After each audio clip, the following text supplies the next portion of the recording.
Bienvenue à cette dévotion matinale. Alors que nous plongeons dans la richesse de la parole de Dieu, nous vous invitons à considérer de soutenir cette émission. Votre générosité est essentielle pour nous aider à développer différentes ressources de formation pour apprendre et grandir comme disciples de Jésus. Merci d'être une bénédiction pour ce ministère. Que Dieu vous garde. Bienvenue à cette nouvelle dévotion matinale sur la première épître de Timothée. Et ce matin, on est rendu dans notre série de dévotions au chapitre 4 et au verset 12. Julie. Que personne ne méprise ta jeunesse, mais sois un modèle pour les fidèles, en parole, en conduite, en amour, en foi, en pureté. Vous savez, ce verset-là a été longtemps, mais maintenant j'ai grandi. Mais non, t'as vieilli. J'ai vieilli, t'as raison, j'ai pas grandi. Encore hier, je croisais un élève du primaire, je pense peut-être en 5e, qui me regardait de haut, qui dit mais madame, tu es vraiment petite. Donc, j'ai pas grandi, mais j'ai vieilli.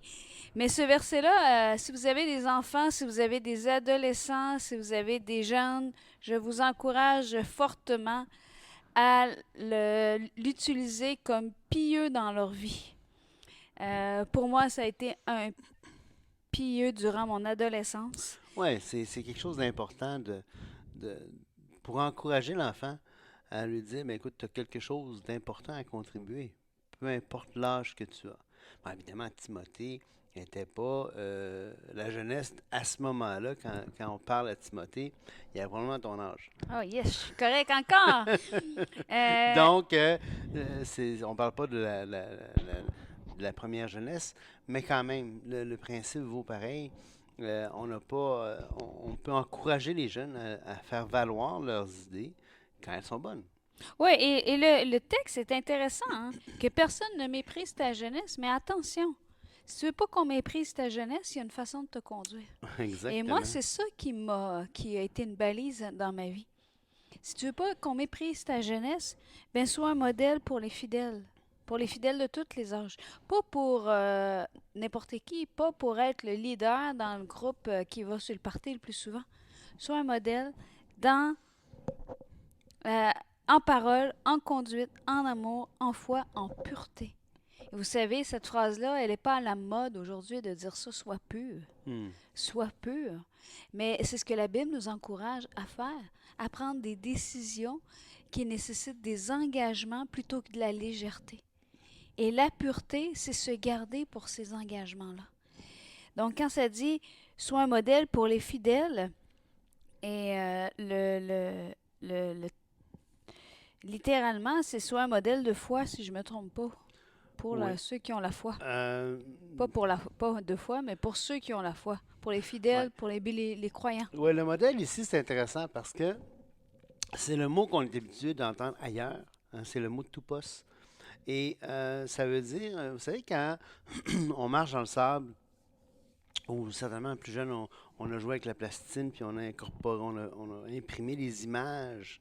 Hein, je sais pas moi, un morceau de Lego ou une scène, puis on voit l'image se représenter dans la plasticine ou dans le sable. Ben, c'est ça être le modèle. On est un modèle, on imprime quelque chose sur les gens. Euh, et justement, soit un modèle soit un modèle de foi, effectivement. Non, sois un modèle de foi. Ben, pistos, Pour ceux qui croient. pour ceux qui croient, oui, c'est ça. Et en parole, en comportement, hein, et en amour, en esprit, en foi, en pureté. Le mot pureté ici, c'est le mot propreté, chasteté, pureté. On se rappelle tout le contexte de l'Ancien Testament où est-ce que plein de choses pouvaient nous rendre impurs. Ben, l'idée, c'est garde-toi loin de ce qui peut te rendre impur. Et c'est pas la mode, hein? Non. C'est pas la mode de dire, ben regarde-moi, je vais prendre mes décisions, puis je vais aller à contre-courant. Ça veut dire, c'est pas parce que les gens, je vais prendre des exemples très concrets, c'est pas parce que les gens boivent autour de moi comme pour se saouler, puis perdre le contrôle de qui ils sont, que je suis obligée de faire pareil. Ouais, exactement. C'est pas parce que les gens disent « Ah, viens donc fumer » que je suis obligée de faire pareil. C'est pas parce que les gens vont dire...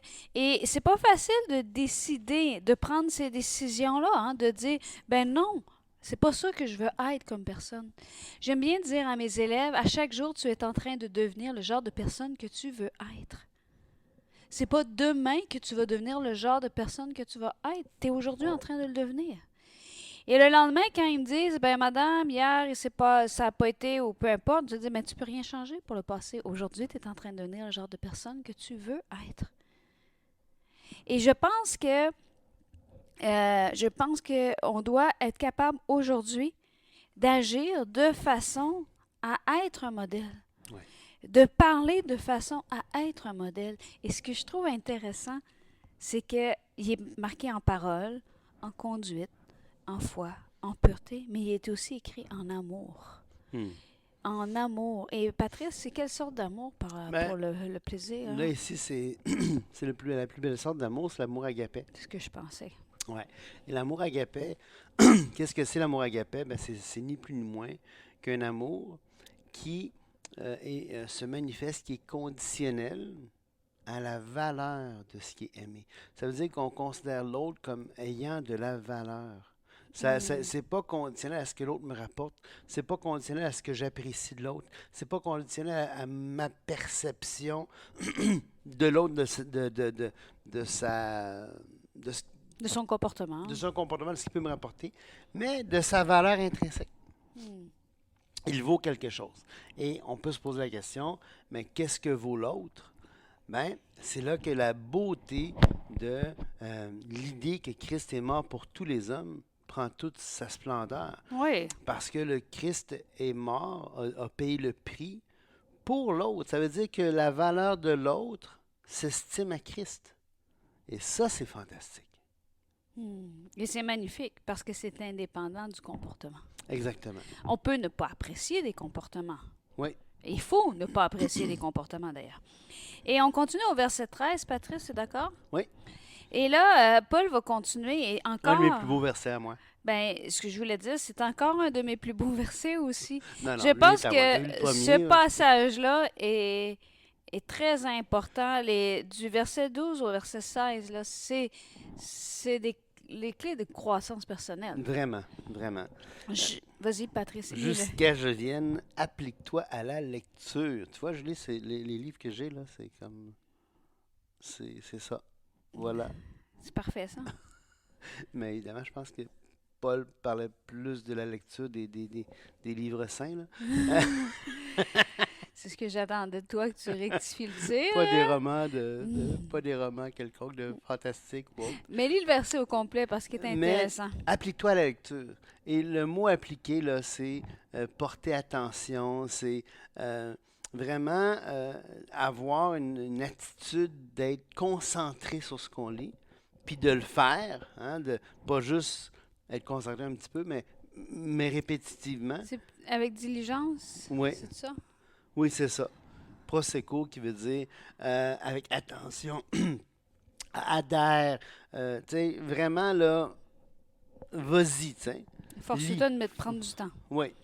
Applique-toi à la lecture, continue. Ensuite de ça, il dit à l'exhortation. Alors, Prends pareil. une petite gorgée pendant que je finis de lire. Oui, une bonne idée. À la lecture, à l'exhortation, à l'enseignement. Ne néglige pas le don qui est en toi et qui t'a été donné par la prophétie avec l'imposition des mains de l'Assemblée des Anciens. Occupe-toi de ces choses, donne-toi tout entier à elles, afin que tes progrès soient évidents pour tous. Veille sur toi-même et sur ton enseignement. Persévère dans ces choses, car en agissant ainsi, tu te sauveras toi-même et tu sauveras ceux qui t'écoutent. Donc ici, il y a plusieurs choses intéressantes. C'est sûr qu'il y a le verset 14 parle du fait que Timothée avait un appel comme pasteur. Et ce que je remarque dès le verset 13, puis avec ce que tu dis, c'est que en tant qu'autorité, en tant que pasteur, en tant que leader, peu importe où on est, il faut être abreuvé pour pouvoir donner. Et donc, c'est pour ça qu'il dit, applique-toi à la lecture premièrement, puis ensuite à l'exhortation. Prends vers toi, puis après ça, donne. Fais pas juste donner, tu vas t'épuiser, tu vas devenir sec. Et même qui dit à l'exhortation et à l'enseignement, c'est-à-dire encourage les autres aussi à aller s'appliquer à la lecture. Oui, c'est ça. C'est exactement ça. Ne néglige pas le don. Alors, premièrement, l'impératif ici, tu sais, il a dit que personne méprise ta jeunesse, mais toi, néglige-toi pas non plus. Tu sais? Et le mot négliger ici, c'est le mot améléo, et qui veut dire sois pas négligent, prends pas ça à la légère. Prends pas le don que tu as à la légère. Et qui t'a été donné par prophétie avec l'imposition des mains de l'Assemblée des Anciens. Occupe-toi de ces choses, donne-toi. Alors encore là, applique-toi. Hein? Puis le mot ici, mélétao, ça veut dire prendre soin, décider dans ta pensée, réfléchis-y. Donne-toi tout entier à elle afin que tes progrès soient évidents pour tous. Et là, on parle à un leader, on parle à un pasteur. Sois pas stagnant. Sois pas stagnant. Vise la croissance. Peu importe ce que tu es, tu peux toujours aller plus loin. On a l'expression qui dit, comment tu dis ça, couche-toi pas sur tes lauriers, c'est quoi? Couche-toi pas sur tes lauriers. Non, repose-toi pas sur tes lauriers. C'est pas parce que tu as eu des victoires. L'idée de la couronne de laurier, ou est-ce que c'est des victoires? C'est pas parce que tu as des victoires que tu peux dire, ah ben là, maintenant, je suis arrivé. Non, tu n'es pas arrivé. Il y a encore un bout de chemin à faire. Courant de mieux en mieux. Courant de mieux en mieux. Veille sur toi-même. Donc, veille sur toi, ça veut dire, ça me fait penser au texte qu'on avait lu dans le livre des Proverbes. Garde ton cœur plus que d'autres choses, parce que de lui vient la vie et la mort. Veille sur toi, veille sur ton cœur, veille sur tes pensées, veille sur qui tu es. Hein? Veille sur ton enseignement. Veille sur ton enseignement. Et c'est intéressant, là, pour faire le parallèle avec ce que tu viens d'apporter. Il dit d'abord, veille sur toi-même. Oui. Fait qu'assure-toi que tu te nourris bien. Mm-hmm. Et sur ton enseignement. Parce que ce que tu vas dire aux autres va avoir une répercussion sur leur vie. Donc, on prend puis on donne. On prend puis on donne. Puis pendant tout le processus, on veille. Exactement. Oui. C'est ça. Et c'est intéressant parce qu'un pasteur, l'idée du pasteur, il y a deux raisons d'être au pasteur. Jésus en parle un petit peu quand il parle à Pierre qui va dire nourris mes brebis puis paie mes brebis. C'est deux choses différentes. Nourrir, c'est l'enseignement. Attention, paye, là, c'est pas payer, là. C'est paître. Paître. Le verbe paître. Paître, c'est diriger, conduire. Il y a tout ça là, qui est. Tu dois veiller sur les autres, tu dois paître les autres et tu dois nourrir les autres. Mais il dit justement, veille sur toi-même et sur ton enseignement, persévère dans ces choses, car en agissant ainsi, tu te sauveras toi-même et tu sauveras ceux qui t'écoutent. Que c'est extraordinaire. Vas-y. OK, je pensais que tu voulais parler. Non, mais je vais parler après. OK. Et là, c'est intéressant parce que Paul n'est pas gêné. Je veux dire, on dirait ça aujourd'hui là, dans une assemblée ou quelque chose. Persévère, tu vas te sauver toi-même, tu vas sauver les autres. Non, c'est Jésus qui sauve. Il n'est pas gêné de dire que l'action qu'on fait aide l'autre, puis va même sauver l'autre. Il n'est pas gêné du tout de dire ça, parce qu'on a un impact sur l'autre. On est co-ouvrier avec Dieu. Ça veut dire, et le terme co-ouvrier que Paul utilise dans 1 Corinthiens, c'est on a une synergie avec Dieu. Oui, comme il disait dans Romains aussi, Paul disait « Je n'ai point honte de l'Évangile, c'est la puissance de Dieu pour le salut de quiconque croit. Mais elle devient puissance de Dieu pour le salut de quiconque croit quand les gens sont mis en contact avec l'Évangile. Exactement. Et c'est pour ça que c'est important que l'enseignement puisse couler à flot. Et là, on ne parle pas nécessairement non plus ici. Il parle, Timothée est sauvé, probablement que d'autres dans son assemblée sont sauvés, peut-être qu'il y a des non-sauvés. Et il faut comprendre que le salut, c'est plus que la destination finale qui est le ciel. On n'est pas un évangile de destination, on a un évangile de processus de progression. Ça veut dire que oui, le salut se fait au moment que tu places ta confiance en Jésus-Christ seul pour le salut, tu es sauvé. Mais après ça, la délivrance, parce que c'est ce que le mot salut veut dire, délivrance, la délivrance tu sais, pour aller de progrès en progrès, là, ça veut dire que à chaque progrès, tu as une délivrance, tu as un salut, tu es sauvé. À chaque fois que tu progresses dans la vie, tu es délivré de quelque chose, délivré d'un tort. Donc, tu as ce salut-là qui nécessairement progresse. Je ne sais pas si c'est clair ce que je dis. Oui, tout à fait. C'est Vas-y. la croissance. C'est la croissance, exactement. Ben moi, ce que je voudrais ramener aussi, c'est un parallèle. On va sûrement faire la deuxième épître de Timothée plus tard, mais dans la deuxième épître de Timothée, Paul va encore encourager Timothée en disant, « Toi donc, mon enfant, fortifie-toi dans la grâce qui est en Jésus-Christ. » Donc, il est encore un peu, c'est la même idée, là, veille sur toi, fortifie-toi dans la grâce qui est en Jésus-Christ.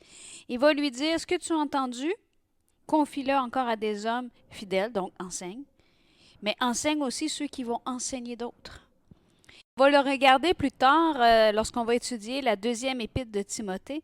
Mais dans la deuxième épître de Timothée au chapitre 2, il dit « Toi donc, mon enfant, fortifie-toi dans la grâce qui est en Jésus-Christ. » Encore une fois, cette idée, prends soin de toi, fortifie-toi dans la grâce qui est en Jésus-Christ.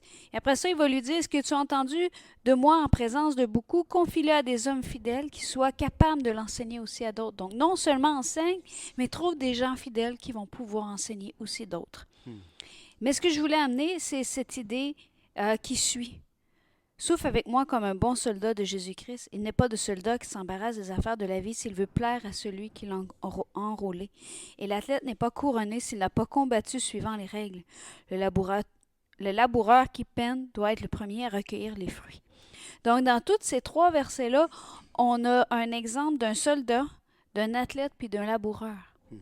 Le soldat, quand il commence, il est capable de faire une certaine distance, il est capable de faire telle chose, mais au fur et à mesure de son entraînement, ses capacités vont nécessairement aller de façon à s'accroître pour plaire à celui qui l'a enrôlé d'ailleurs. Oui, en s'améliorant. L'athlète, s'il ne s'entraîne pas, il n'y aura pas de fruits il n'y aura pas de fruits de ses efforts puisqu'il n'aura pas mis d'efforts. Et non seulement il doit s'entraîner, mais il doit s'entraîner selon les règles. C'est-à-dire, il n'y a pas de raccourci, là. Si tu triches d'une manière ou d'une autre, il n'y a pas d'honneur à gagner. Surtout à l'époque où est-ce que les juges évaluaient pas seulement la performance finale.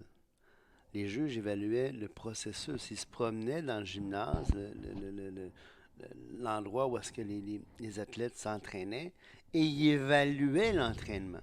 Et ça faisait partie du processus où est-ce que les athlètes étaient jugés, étaient évalués sur leur performance. Ça c'est intéressant, là, parce qu'on est évalué pas sur nécessairement la finale, sur le processus. Et ensuite, le laboureur qui peine doit être le premier à recueillir les fruits. Et j'ai une petite pensée à tous ceux qui ont des vergers ou des arbres fruitiers qui devront peiner dans les jours qui suivent dans les régions où est-ce qu'ils annoncent du gel parce qu'ils vont devoir couvrir les fleurs ou arroser durant toute la nuit pour protéger leur récolte. Donc, on voit quelqu'un qui veut cueillir des fruits, il ne fait pas juste semer des graines dans la terre, arrose une fois de temps en temps, puis il va dormir le reste du temps. Non. Il va devoir vérifier, il va devoir prendre soin de s'assurer de les ravageurs, et même veiller au gel. Exactement. Et vous savez, ce que je trouve intéressant dans tout le passage qu'on vient de lire, c'est que bien sûr, il s'adresse à Timothée, qui avait un appel dans le ministère pour servir au niveau du leadership de l'Église. Mais quand il est écrit « Ne néglige pas le don qui est en toi », cette phrase-là s'adresse à chacun d'entre nous. Mm-hmm. Et pour ceux qui peuvent dire, ben non, ça s'adresse juste à ceux qui ont reçu un don par prophétie avec l'imposition des mains de l'Assemblée des Anciens, rappelons-nous la parabole des talents. Oui. Si tu en as 2, fais-la croître. Si tu en as 5, fais-la croître. Si tu en as 1, fais-le croître. Oui, et ce qui est beau de la parabole des talents, c'est qu'on n'est pas, comment on dirait ça, là? On n'est pas pogné. Limité, merci, aux talents qu'on a, puisqu'on peut les faire fructifier. Alors, celui qui en a un, il y en a 2. Mais quand tu en as 2, tu peux aussi le faire fructifier pour en avoir 4. C'est ça. Et ainsi de suite. Et on voit la croissance, comme tu disais tantôt, Oui. de progrès en progrès. et afin que tes progrès soient évidents pour tous. Donc, et là, il y en a que j'entends déjà, j'entends les semences qui peuvent être dites dans l'air. Oui, mais moi, j'en ai pas de don. C'est impossible. C'est faux. Oui, c'est impossible. Donc, déjà, à partir du moment où cette pensée-là vient à ton esprit, confesse. Oui, parce que c'est pas toi que tu abaisses. C'est ton créateur. C'est celui qui t'a donné. Oui, c'est ça. Et que ce soit d'encourager, que ce soit de chanter, que ce soit de jouer de la musique, que ce soit d'être présent, de prendre soin de la veuve, d'accueillir. Je peux pas tout nommer les possibilités. Mais Elles ce sont... que tu as, fais-le Ouais. de mieux, sans mieux. Et comment? En appliquant ton cœur à la lecture, Hmm. afin d'être, et aussi en étant un modèle, peu importe ton âge, pour les fidèles, en parole, en conduite, en amour, en foi, en pureté. Soyez bénis. Que Dieu vous bénisse, au revoir.